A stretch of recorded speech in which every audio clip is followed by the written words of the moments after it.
রাতে আমাদের বাম কাত হয়ে ভিডিওটা ঘুমাবেন না, লাইক ডান কাত হয়ে ঘুমাবেন। সাবস্ক্রাইব অনেকে করবেন, ঠিক দেখবেন আছে? চিত হয়ে ঘুমায়, বুকটা নিচে, নিতম্ব উপরে, আছে না নাই? যত আপনি চিত হয়ে ঘুমাইবেন বজ্জিনের আসর তত আপনার উপরে বেশি আসবে। কারণটা কি? এই সুরতটা এটা একটা মানে নেকেট চরিত্রের সুরত, ঠিক কিনা? ওই যে চিত হয়ে শোয়া, এভাবে শুবেন না, এগুলো জিনরা পছন্দ করে কিন্তু আল্লাহ পছন্দ করেন না, নবী পছন্দ করেন না। এক কাত হয়ে শুবেন। খারাপ স্বপ্ন যদি দেখেন 3 বার থুতু নিক্ষেপ করবেন। আশা করছি আপনি এই কষ্টের সম্মুখীন হবেন না এবং রোগে আক্রান্ত হবেন না। কবরের জীবনটা আসল জীবন। বিশ্বনবী দোয়া করতেন, আল্লাহুম্মা ইন্না নাউযু বিকা মিন আযাবিল কবর। আল্লাহ, আমি আপনার কাছে কবরের আযাব থেকে পানাহ চাই, কবরের আযাব থেকে বাঁচতে চাই।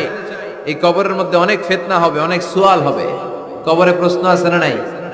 কথা বলেন। প্রথম প্রশ্ন জিজ্ঞেস করা হবে, মার রব্বুক, তোমার রব কে? বলেন, আমাদের রব কে? ওয়া মা দীনুক, তোমার ধর্ম কি? বিষ্ণুবীর চেহারা দেখিয়ে বলা হবে, তারিফু মান হাযার রাজুল, এই লোকটারে চিনো? আমরা কি বলবো?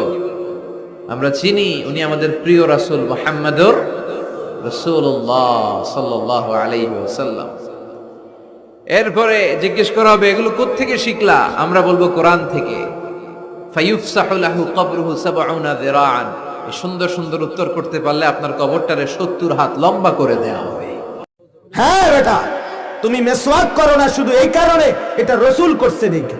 এটা যদি সিনেমার নর্তকীয় করত, টেলিভিশনের নায়ক যদি দেখাইতো, অ্যাডভার্টাইজের অসভ্য যদি দেখাইতো যে মেসওয়াক করলে ভালো হয়, তো তুমি সেটাই করতে। তুমি ইচ্ছা করে জেনে বুঝে ঠান্ডা মাথায় মেসওয়াক করো না। তুমি ব্রাশ করো, টুথপেস্ট দিয়ে দাঁত মাজো সারা জীবন, কেন? কেন? এটা বেঈমান থেকে আসছে, এটা রসুল থেকে আসছে।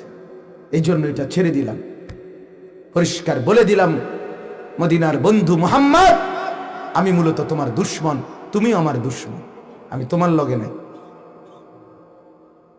নাই তো বলেন, বলেন এটা এই মিসওয়াক করা এটা হুজুরদের জিনিস না রাসূলুল্লাহ সাল্লাল্লাহু আলাইহি ওয়াসাল্লামের সুন্নাহ? তাইলে